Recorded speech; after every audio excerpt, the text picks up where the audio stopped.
J'aimerais vous parler avec vous ce soir un sujet qui m'est venu à l'esprit pendant que le père parlait, sur ce que disait l'apôtre Paul dans 2 Corinthiens 5, 17. Si vous avez la Bible, lisez avec moi ce passage. C'est un peu ce que Dieu a fait dans chacune de notre vie. 2 Corinthiens 5, 17. Je connais le texte par cœur, mais j'aimerais avec vous plutôt le lire dans la Bible. Voilà. Oh, pardon. Bénissons le Seigneur, 2 Corinthiens 5 et verset 17. Voilà ce qu'il a Paul. Si quelqu'un est en Christ, s'écriait Paul, il est une nouvelle création. Les choses anciennes sont passées, et voici, toutes choses deviennent nouvelles, et il rajoute, tout cela vient de la religion. C'est ça? C'est bien écrit ça dans votre Bible, hein? Oh, tout cela vient de vos bonnes œuvres, de votre capacité, hein? C'est vrai. Non, il dira, tout cela, oh, nos efforts, tout cela vient de Dieu. Et merci à Dieu, parce que c'est Dieu qui change. Et je me souviens qu'un jour, j'avais écouté une histoire, et je passerai vite, bon, il y avait un homme, un célèbre, je ne sais pas si vous avez écouté cette histoire, un célèbre savant, avait un jour essayé, eh bien, d'apprendre à un chat, voyez-vous, de faire le service avec un petit plat, et puis quelques verres dessus, dans le café, et j'étais un espèce devenu un barman, un chat, barman, une nouvelle génération de chats. J'étais un chat savant, et je faisais le service, et tout le monde venait voir ce spectacle, c'était formidable. Un chat qui était devenu, un barman, quoi, hein. Et ses petites pattes derrière, avec son petit plateau, ses petits verres dessus, et il courait, et puis il faisait le service. C'était formidable, j'étais curieux à voir. C'était une nouvelle génération de chats. Et un jour, il y en a un qui l'a dit, tu vas voir, son chat, eh bien, je vais faire un coup de chat. Et puis, comme il est venu, il a mis une souris dans sa poche. Et vous savez ce que c'est, hein? Le chat et une souris, ben, c'est des bêtes qui sont ennemies ensemble. C'est-à-dire, le chat aime bien les souris. Et la souris, eh bien, elle a peur du chat. Alors, comme il est venu dans un restaurant, tout le monde applaudissait, formidable, spectacle. J'étais vraiment, alors ce monsieur qui l'avait dressé, il était là tout fier. J'étais lui le dompteur du chat. Et alors, le dresseur, quoi. Et alors, comme il a souri à parti, et le chat, il a vu la souris, il est revenu en chat, il a parti, et en peu de temps, il était déconverti, quoi, directement. Et il est parti. Et, vous savez, vous croyez, on ne change pas une chose comme ça, c'est pas possible. Un chat est un chat. Et puis, un singe est un singe. Un jour, j'étais en Suisse, et je prêchais, il y avait au moins 2000 personnes, et je disais que les hommes savants disent que l'homme descend du singe. Mais je dis que le singe descend de l'arbre, mais l'homme descend de Dieu. Hein? Et si vous voulez rire, vous avez qu'à aller aux zoo, hein? Vous allez voir des singes. Mais je bénis Dieu, hein, pour l'être humain, pour l'homme. Parce qu'un singe ne pourra pas jamais faire une opération, ce que l'homme fait. Il ne pourra jamais faire une transplantation de cœur. Il ne pourra jamais faire un avion. Un singe, c'est pas possible. Même une télévision, c'est un singe, il peut que vous faire rire. C'est tout. Hein? Et si les savants étaient capables de faire un singe un homme, eh bien, croyez-moi, on est déjà beaucoup sur la terre, mais qu'est-ce qu'il y aurait là? Je vais pas dire comme singe, comme homme. Merci à Dieu qu'il a bien fait les choses. Eh bien, merci au Seigneur pour ce miracle. Mais quand Dieu parle du miracle, eh bien, ça veut dire qu'un homme comme Guigui, il est toujours Guigui, moi je l'ai connu avant, il n'était pas converti, il a toujours la même silhouette, mais sa vie n'est plus la même. Parce que, vous savez, aujourd'hui, les hommes, pour changer, eh bien, il dit, voilà, t'es pas trop jojo, hein, t'es un peu comme ça, t'as les cheveux pas trop arrangés, tu es pas trop formidable, mais tu sais, si tu viens, moi je vais t'habiller, je vais t'arranger, je vais te faire un visage esthétique, hein, bien arrangé, ton petit lait sera plus gros, moins gros, tes oreilles moins grandes, et on va t'arranger ça, et tu vas sortir tout neuf. Eh bien, mes amis, vous pouvez faire ce que vous voulez, hein, le cœur, et puis, comme on dit, les jambes, eh bien ça, vous ne pourrez jamais le rajeunir, hein. On peut rajeunir ça, mettre ça, arranger un petit peu ça, hein, moi, il y en a qui disent comme ça, que des fois je me fais un peu des... C'est mes cheveux comme ça, hein. C'est mon nature. Je me peigne, cheveux qui viennent plat, ils viennent toujours brisés. C'est naturel, hein. Et ce que Dieu a fait, c'est naturel. C'est simple. Mais les hommes sont compliqués, tellement compliqués, qu'ils sont perdus. Voilà. Eh bien, si quelqu'un est en Christ, qu'est-ce que ça veut dire être en Christ? C'est pas celui qui a une religion, ça. C'est pas celui qui a une bonne morale, ça. C'est pas celui qui connaît bien la Bible, hein, de la Genèse à l'Apocalypse, qui connaît les Grecs, l'hébreu, et qui connaît ce qui vous... Tout entier, dans les vies entières, tout simple. Eh bien, quand je suis venu moi à la Réunion, pour faire un témoignage, chacun a un témoignage différent. Moi, je suis venu pour casser la figure du pasteur. Lui était passé que moi j'étais un méchant. très méchant. Je me bagarrais avec mon père, j'avais ça ma vie, j'étais très méchant de caractère. Et puis un jour, mon père, tellement qu'il était méchant, qu'il bagarrait avec ma mère, il dit un jour je le descends. Et croyez-moi, si Dieu est en ma main, même que j'étais mon père, lui il aimait, mais moi je l'haïssais. Mon plus grand ami à moi, c'était mon père. C'est formidable comment que Dieu fait les choses. Et mon plus grand ami, après, c'était mon père. Formidable. Dieu a fait un miracle, parce qu'il faut dire ce qu'il en est. On était une famille composée de 13 enfants. Mon père était un homme qui était très méchant, très violent, qui était renommé pour méchant fort. On couchait dehors à la étoile. On a couché, on a connu le sang, j'ai connu les coups, la misère, la boisson, tout ce qu'il peut y avoir. Et je me suis dit, Dieu n'existe pas. J'avais 12-13 ans. S'il y avait un Dieu, il n'y aurait pas tant de misère, il n'y aurait pas tant les pauvres gitans quand ils étaient dans les faux crématoires. Moi, je suis allé dans les camps de concentration aussi. Eh bien, je me suis révolté contre Dieu. J'allais dans ces grandes cathédrales, je priais. Comme je revenais chez moi, j'étais encore à la bagarre.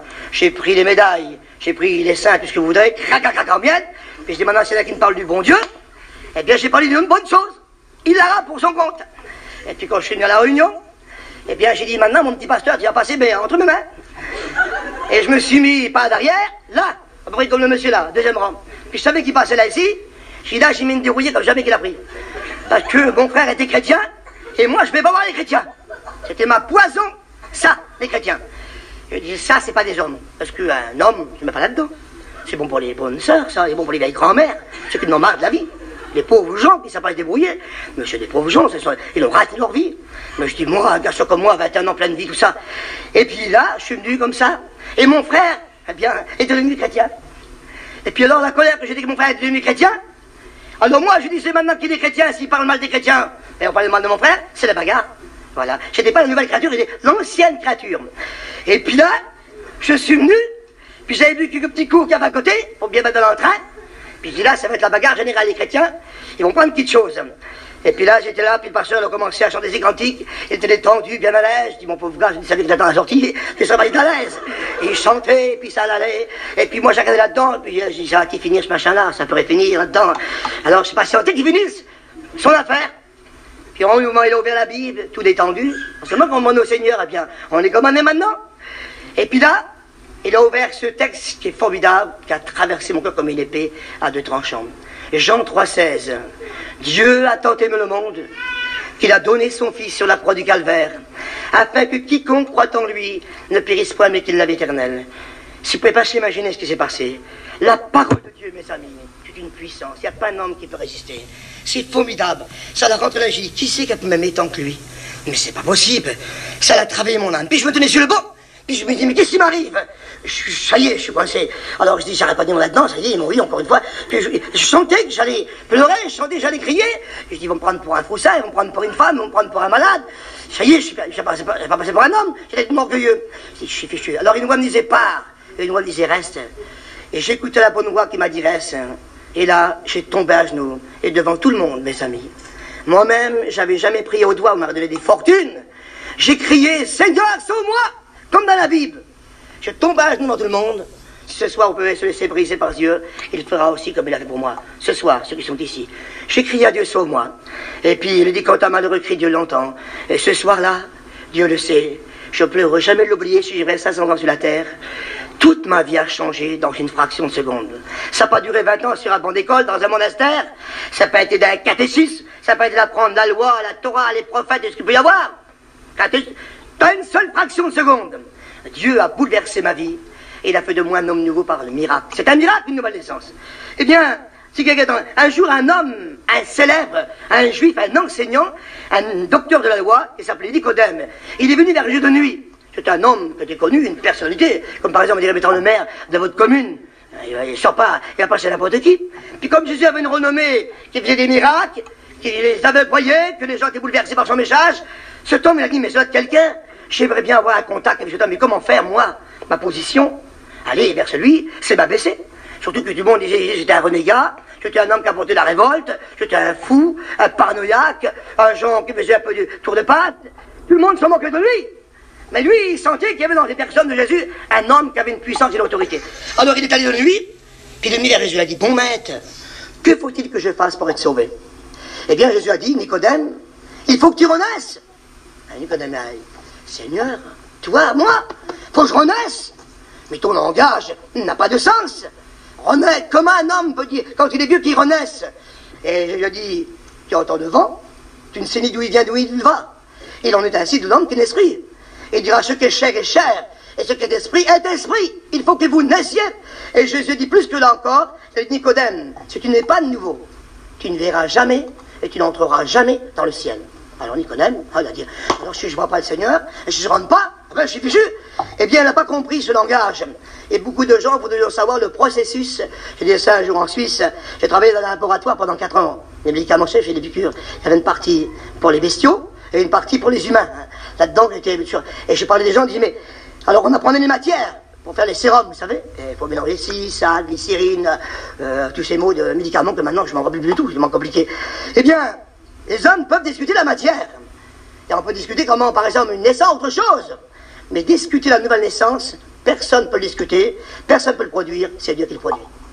Merci à Dieu pour les hommes qui sont arrivés mettant à désintoxiquer ceux qui buvaient, mettant, je sais pas moi, à libérer certaines jeunes gens qui étaient pris par une chose ou une autre, mais changer un homme, comme cet homme que Dieu a changé sa vie, et d'autres, et vous ici, eh bien ça, c'est la main de Dieu qui le fait, c'est pas vous. Et moi, avant, qui vous parle ici, c'était un miracle que je vous parle de Dieu, j'étais aussi bègue, je parlais très vite, mais vous ne pourrez pas me comprendre, c'était un miracle de Dieu, et j'ai dit, Seigneur, tu ne m'aides pas, jamais. J'avais aussi un caractère formidable, si je presse l'évangile. Et puis quelqu'un qui se moque de moi, je suis en bas des strates, me dit comme un chiffonnier. J'avais un mauvais caractère. Et le Seigneur m'a brisé, le Seigneur a changé ma vie, je ne vais pas dire que je suis imparfait, je n'ai pas des ailes dans le dos, hein. Mais Dieu a changé ma vie, et cela c'est le miracle. J'ai fait des réunions, que je vous étonnais, vers des hautes personnalités. Une fois dans une prison, il y avait là tous les détenus qui faisaient 15 et 20 ans.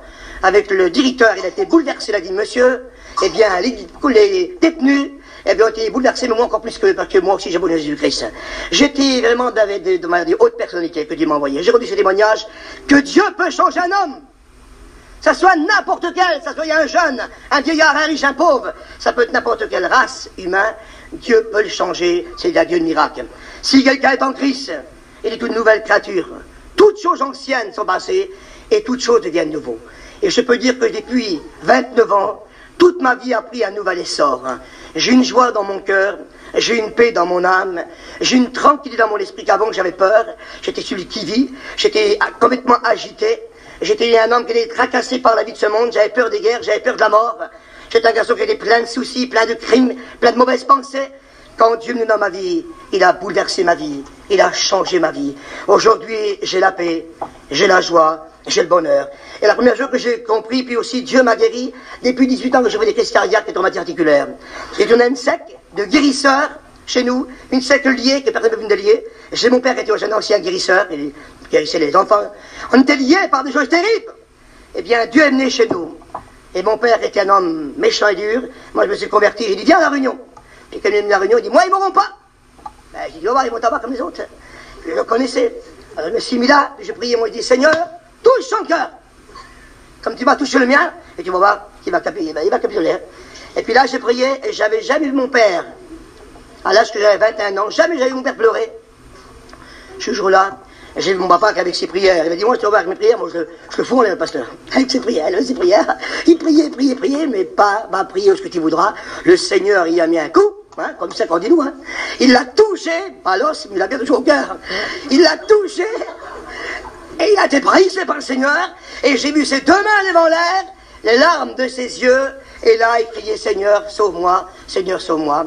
Et moi, lui qui était mon plus grand ennemi, hein, eh bien, on s'est pris dans les bras, et puis j'ai dit, mon père, maintenant, on sera 2 copains ensemble, on ira prêcher l'évangile. Et Dieu le sait, j'ai vu des méchants, des bagarreurs, des mauvaises personnes, des coupeurs, comme on appelle chez nous. Hein.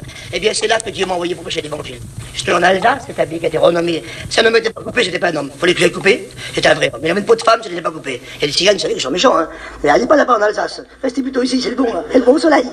Mais là-bas, c'était des mauvais. Ici, vous êtes très très bon. Et la nourriture est très bonne avec. Hein. Et puis le soleil est très bon. Et les gens très bons. Tout est bon ici. Hein. Alors là-bas, on était. Et nous sommes monsieur en Allemagne. Et puis, c'est vraiment difficile l'Allemagne. Eh bien, Dieu fait des miracles. Et ce pays que j'haïssais toute ma vie, parce qu'on a passé ses camps, et quand j'étais en Allemagne avec ma femme et mes petits-enfants, je dis, c'est pas possible, Seigneur, t'es un Dieu de miracle. C'est pas possible. Moi, en Allemagne, avec ma caravane et mes enfants, la vie, prêcher l'évangile, parler d'amour à des gens qui nous ont fait du mal, qui nous ont brûlés, qui nous ont torturés. Ben, c'est pas possible, il y a que Dieu qui peut faire ça, c'est un miracle. C'est pas moi. Eh bien, Dieu a changé notre vie et nous a apporté le bonheur et la joie. Et maintenant, croyez-moi, c'est pas du cinéma. Je ne me force pas à vous parler, je peux vous parler pendant des nuits entières. Dieu a fait des choses grandioses dans ma vie. J'ai un petit garçon Il a été écrasé par une voiture, hein, c'est la tante de ma femme qui dit, si elle peut le dire. Eh bien, il était un miracle de Dieu. Il était mort devant le Seigneur, et le sang parti de la bouche du nez. Elle était pisée, c'est pas de sa faute, elle en marche arrière. On a prié pour lui, il revenait à la vie. Dieu, j'ai vu des choses extraordinaires, je pourrais vous passer la nuit à vous parler de ce que j'ai vu, des miracles que j'ai vus de la part de Dieu. Notre Dieu n'est pas limité. Dieu nous aime. Dieu est vivant. Moi, je disais, quand je verrai Dieu, j'y croirai. Quand je le toucherai. Mais tout ce que disent les pasteurs et puis les curés, ce que vous voudrez, ça, je ne crois pas du tout. Quand je verrai Dieu, quand je le toucherai, donc pour moi je le verrai, alors là je croirai. Eh bien, je n'ai pas vu Dieu avec mes yeux, mais je l'ai vu agir dans ma vie. Il a fait un miracle extraordinaire. Je ne croyais jamais de ma vie que Dieu existait. Ami, Dieu est vivant, et il est plus que vivant parce qu'il est dans votre salle, et il peut être dans vos cœurs ce soir, si vous voulez l'accepter. Moi, j'ai crié à Dieu. J'ai dit, Seigneur, j'en ai marre du monde. Seigneur, je suis lassé de ce monde. Alors que tu existes et tu es vivant, révèle-toi dans ma vie. C'est simple, pas plus simple l'évangile. Vous avez cherché tant ailleurs, vous avez dépensé tant ailleurs. Il y a des gens qui seraient prêts à donner des fortunes d'argent pour un peu de bonheur, pour un peu de joie, pour le salut. Il y en a qui seraient prêts à faire des kilomètres, même des grands sacrifices. Eh bien, Dieu ne demande pas à toutes ces choses. Parce qu'il y a avec les riches qui peuvent avoir le ciel. Mais Dieu demande aux pauvres, à la veuve, à l'orphelin, à l'enfant, à la femme, à la fille, au garçon. Donne-moi ton cœur. Repends-toi de tes péchés. Crois au Seigneur Jésus et tu seras sauvé. Ce soir, si tu veux croire à ce Jésus que nous avons connu, que j'ai connu, il est vivant le Seigneur. Je ne pouvais pas y croire, mais c'est pas possible, mais il s'en fout. Mais où qu'il est, Dieu, où qu'il se trouve? Un jour, un pasteur, il y a une brave femme qui dit, où il est le bon Dieu chez vous? Le pasteur, elle dit, madame, vous ne le voyez pas, mais lui, vous voit. C'est vrai? Vous ne voyez pas ici le courant, mais vous voyez la lumière, les effets. Il passe, il y a une énergie. Vous ne voyez pas les atomes, mais il existe. Vous ne voyez pas Dieu, mais il existe et il est vivant par son esprit. Sa parole déclare, quand 2 ou 3 seront réunis, je serai là présent par mon esprit. Eh bien, jeunes gens, je ne peux pas croire, moi. Mais quand le frère s'est mis là, quand j'ai crié à Dieu, bien j'ai vu parmi ces chrétiens que je me moquais, que je riais, que ces gens avaient le Seigneur. J'ai vu sur une joie, une paix. J'ai dit, Barodével, donne-moi cette joie qu'ils ont chez les gens. Donne-moi cette paix qu'ils ont chez les gens. Je suis malheureux. Avoir à vue humaine, on m'a envié tellement qu'il était plein de vie, tellement qu'il était rigolo, un garçon qui avait là, le monde et qui était plein de vie, quoi. Mais dans mon cœur tout seul, j'étais triste. Il y a des gens qui rient devant les autres, et derrière, ils sont tristes. Une dernière histoire pour finir. Un homme qui était un grand personnage, c'était un artiste. Un jour, il a dû voir un médecin psychiatre. Puis il a dit, monsieur le docteur, vous voyez, je suis malade, j'ai des angoisses, je veux me suicider, j'en ai marre de la vie. Et voilà, je trouve pas de joie. Et je suis un homme qui est vraiment constamment dans le cauchemar et dans les soucis. Et je l'angoisse. Il a dit, monsieur, pour cette maladie-là, il n'y a aucun remède. Mais il a dit, écoutez, voir ce soir, dans la ville, il y a un spectacle extraordinaire. Il y a un clown, un célèbre, formidable. Et là, si vous allez passer une soirée, il va vous ramener dans le monde de joie et le monde que vous avez besoin. Il a dit, monsieur clown, c'est moi. C'est vrai, vous avez vu? Il y a des gens comme ça qui rient, qui parlent, qui bougent, mais qui sont morts et qui n'ont pas de vie. Et qui n'ont pas de bonheur. Il y a des gens qui sont bien apparemment, une belle maison, hein, plein de sous en banque, pas de joie, pas de paix. Une femme, des enfants, pas de joie, pas de paix. Celui qui n'a pas de crise dans sa vie, mes amis, c'est un pauvre homme. Et je termine par une dernière histoire. Un jour, il y avait une petite fille, sa mère, elle agonissait dans la maison, le père était mort. Et puis comme la famille savait que la mère, elle allait mourir, pour pas que l'enfant de 12 ans voit sa mère mourir, ils l'ont pris vers la maison. Puis la mère, forcément, elle est morte, le médecin a pu la guérir. La petite fille, depuis quelque temps, un mois passé, 2 mois, elle dit, jour, maman, je vais à la maison, jour, maman, j'en m'ennuie. Et puis les parents ou la famille ne voulaient pas l'emmener, ils savaient que la maman était plus là, elle était partie. Le Seigneur, puis alors la petite fille, enfin, demain, elle l'a emmenée, demain, elle a insisté, il l'a emmenée. Et puis comme elle est arrivée à la maison, elle a couru dans la cuisine, elle a dit, maman, pas de voix, elle a dans une chambre, maman, elle a crié dans une chambre, maman, et partout a crié maman, mais sa mère n'était plus là. Et les gens, elle a compris que sa mère n'était plus là. Et pourtant, c'était une très belle maison. C'était magnifique. Eh bien, la maison était vide. Comme maman n'est plus là, la maison est vide. C'est vrai? Comme papa n'est plus là, la maison est vide. Comme il n'y a plus de vie dans la maison est vide. Et plus rien, c'est triste. Comme il n'y a plus de crise dans votre vie. Vous pouvez aller n'importe où, mes amis. Vide. Dans les cinémas, vous s'ennuierez. Dans les boîtes, vous s'ennuierez. Dans les plus beaux cabarets, vous s'ennuierez. Plus belles toilettes sur vous, vous s'ennuierez encore. Et les plus beaux pays du monde, même au Château des Niagara, si vous voudrez, vous s'ennuierez encore. Avec ce que vous voudrez, 600 ou 1200, vous s'ennuierez encore. Même que vous avez un hélicoptère, vous s'ennuierez encore. Même que vous avez 12 bateaux, 24 bateaux, vous s'ennuierez. Même que vous avez plus de pétrole, vous s'ennuierez encore. J'ai dit, il y a la Samaritaine, celui qui boit de ce eau aura toujours soif. Mais celui qui boit de l'eau générée aura toujours soif. Que Dieu vous aide, jeunes gens et vous plus âgés. Notre bonheur à nous, notre joie ne dépend pas des circonstances de la vie, mais notre joie dépend du Christ. Et ça fait 29 ans que j'ai la joie. Avant, j'avais de la joie comme j'avais de l'argent. J'avais de la joie comme je m'excuse du terme, comme j'étais plein de vin. Et maintenant j'ai une joie parce que j'ai la joie sainte, la joie pure, la joie de Dieu, et j'ai de joie dure toujours. Et des fois ça passe, il y a des vagues qui passent, mais je prie Dieu, la joie revient. Et croyez-moi, mon plus grand bonheur, et je demande à tous les jeunes de toute mon âme, donnez votre vie à Christ. C'est le plus grand bonheur qu'il peut y avoir. Et un jour, je me suis dit, mais pourquoi, Seigneur, ces artistes qui ont le charme, la beauté, le succès, l'argent, la gloire, et qui meurent si jeunes, et qui sont tristes, et qui finissent comme des épaves? Qu'est-ce qu'il y a dans ce monde? Et ce qu'il y a, il manque Dieu. Et quand il manque Dieu dans le cœur d'une personne, je veux dire d'un homme, d'une femme, d'une fille, ou d'un jeune homme, ou une personne plus âgée, il y a un abîme que personne ne pourra le remplir. Seul Jésus-Christ. Si vous voulez ce soir que cette joie vienne dans votre vie, si vous voulez que Dieu change votre vie, qu'il vous fasse de vous un nouvel homme, une nouvelle femme, et que vous viviez ce genre de vie que Dieu veut, cette vie sainte, cette vie pure, cette vie honorable, cette vie spirituelle, comme c'est dit qu'on chantait, ces hommes, comme je ferai par des témoignages, je vous dis cette joie que nous avons, ce bonheur qu'on a, et la vie éternelle qui nous est réservée, donnez votre cœur à Dieu, et Dieu vous la donne. Prions le Seigneur maintenant ensemble, voulez-vous?